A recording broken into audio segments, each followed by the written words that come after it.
बहुत साल पहले की बात है। एक जंगल में लीला नाम की एक गाय रहती थी जो गर्भवती थी। उसका एक साथी वेल जिसका नाम था सेवा, दोनों एक दूसरे से बहुत प्यार करते थे। वो सब एक झुंड में रहते थे। जब भी सब घास चरने जाते तो एक साथ एकजुट होकर जाते थे, क्योंकि उस जंगल में जंगली जानवरों का बहुत ज्यादा खतरा था। उस जंगल में एक खुखर से रहता था जो किसी भी जानवरों को अकेला पाकर शिकार कर लेता था। बस इसी वजह से सब इकट्ठा होकर घास खाने जाते और वापस भी एक साथ आते थे। वो शुरू शुरू में तो सबके साथ जाती थी, लेकिन अब पेट बढ़ने के वजह से उसके लिए बाहर जाना और घास खाने जाना बहुत मुश्किल हो रहा था और इस बात से सिवा बहुत चिंतित हो रहा था। लीला, मुझे तुम्हारी बहुत चिंता हो रही है। अब तुम घास चरने सबके साथ नहीं जा पा रही हो, क्योंकि सब जल्दी जल्दी चलते हैं, जिस वजह से तुम अकेली पीछे रह जाती हो। मुझे डर लगता है कहीं तुम पे उस शेर की नजर ना पड़ जाए, इसलिए मैं चाहता हूं तुम ही इसी सुरक्षित जगह पर रहो। मैं तुम्हारे खाने के लिए हरी हरी पौष्टिक घास लाऊंगा, जिससे हमारा बच्चा स्वस्थ पैदा होगा। लेकिन मैं पूरा दिन यहाँ अकेले कैसे रहूंगी? अगर तुम भी चले गए तो मुझे देखो लीला, अभी हमारे बच्चे के लिए हमें तो इतना करना ही पड़ेगा ना। बस थोड़ी दिनों की बात है, हमारा बच्चा आ जाए, वो थोड़ा बड़ा हो जाए और वो हमारे साथ घास चरने जाए, फिर सब ठीक होगा। ठीक है, जैसे तुम कहो, लेकिन जल्दी। वह आज से लीला को शिवा ने एक सुरक्षित जगह पर रखने लगा, ताकि उस शेर की नजर लीला पर ना पड़े, और वो बासी जानवरों के साथ दूर जाने लगा। सारे दिन जंगल में घूमकर अपना पेट भरने के बाद शाम के समय जब वो घर लौटता था, तब वो लीला पूरा दिन अकेला घर में रहती थी और शिवा के आने का इंतजार करती थी। ओहो, कितना मुश्किल होता है अकेला समय गुजरना। शिवा, कब आओगे तुम? और ऊपर से भूख भी बहुत लग रही है। क्या करो, बाहर भी नहीं जा सकती, शिवा ने मना कर रखा है। इस सुनसान जगह पर अकेला रहना बहुत मुश्किल है। तभी शिवा ने लीला के लिए घास लेकर आ जाता है। उससे देखकर लीला बहुत खुश हो जाती है।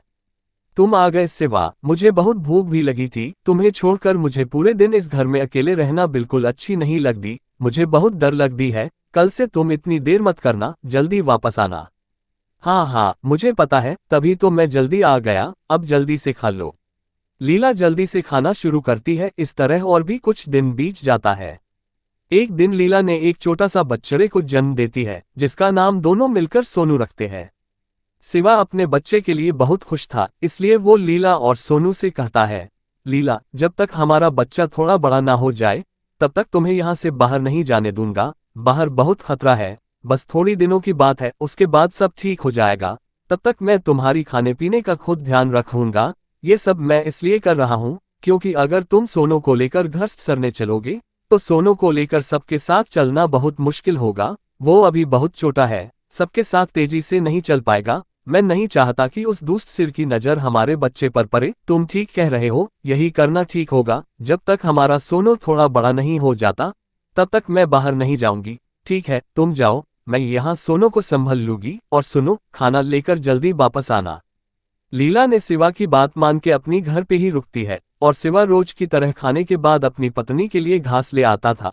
लीला अब पहले की तरह घर में अकेली नहीं रहती, उसके साथ उसका बच्चा भी था, इसलिए पूरा दिन बच्चे के साथ गया सब कुछ ठीक ठाक चल रहा था। एक दिन सोनू अपने माँ से कहता है, माँ, सब बाहर जाते हैं, पिताजी भी बाहर जाते हैं, बस मैं और आप यही बंद क्यों रहता हूँ? मुझे भी बाहर जाने का मन करता है। चलो ना माँ, मुझे थोड़ा बाहर घूमना है। मैं बाहर का नजर कभी नहीं देखा है। हाँ बेटा, मन तो मेरा भी बहुत हो रहा है। काफी समय से मैं भी बाहर नहीं गई हूँ, पर तुम्हें पता है, इस जंगल में एक दुष्ट से रहता है, वो हमें कोई नुकसान ना पहुंचाए, इसलिए तुम्हारे पिताजी ने मना कर रखा है। और तुम अभी बहुत अपने पापा की तरह, मुझे कुछ नहीं होगा, अब बस मुझे बाहर ले जाए। बस माँ, एक बार फिर पिताजी के आने से पहले हम लौट आएंगे, उन्हें कुछ पता नहीं चलेगा। सोनू माँ के साथ बाहर जाने की बहुत जिद करता है। लीला को मजबूर होकर सोनू को बाहर घुमाने ले जाने पड़ता है। सोनू पहली बार बाहर जाकर बहुत ज्यादा खुश था। माँ देखो, कितना अच्छा है बाहर का नजारा। आप कितनी अच्छी हो माँ, मुझे बाहर घुमाने लाए, आज मैं बहुत खुश हूँ माँ। हाँ बेटा, मुझे भी बहुत अच्छा लग रही है, मैं भी बहुत दिनों के बाद बाहर आई हूँ। अब तो तुम खुश होना बेटा। चलो अब जल्दी घर चलते हैं। तुम्हारे पापा के घर आने से पहले उन्हें पता चल गया तो बहुत नाराज होंगे। ये कहकर माँ बेटा घर के और चलने शुरू करने ही वाले थे, तभी रास्ते में वो खुखार से मिल जाता है। शिवा ने इसी डर के कारण उन्हें बाहर जाना मना किया था। लीला और सोनू बहुत घबरा जाते हैं। लीला को अपनी जान के परवाह नहीं थी, बस उसे उस बात की चिंता थी कि अब अपने जिगर के टुकड़े को कैसे बचाया जाए। क्योंकि अब उसे पता था कि शेर उसे छोड़ने वाला नहीं है।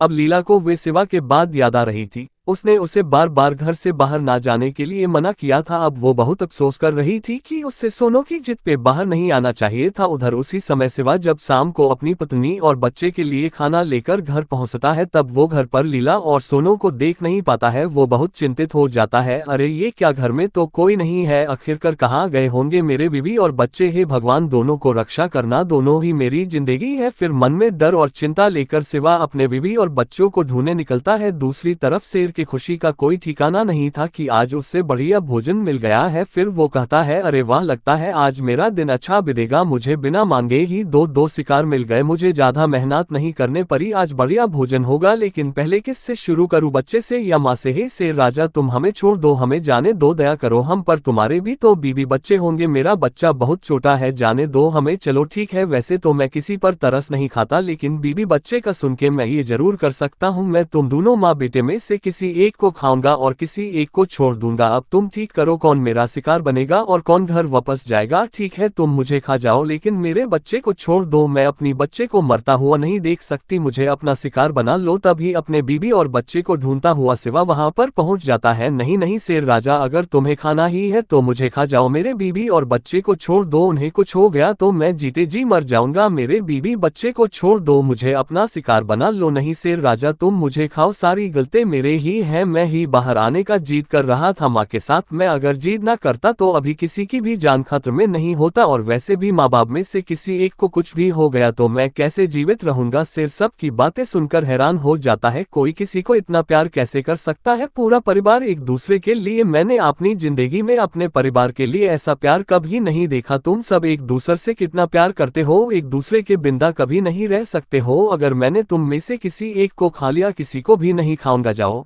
जियो अपनी जिंदगी खुशी से। सुनो बेटा, हमेशा अपनी पिता माता की बात मानकर चलना। फिर वो सब खुशी खुशी अपने घर लौटाते हैं और सुख शांति से जीवन जीते हैं।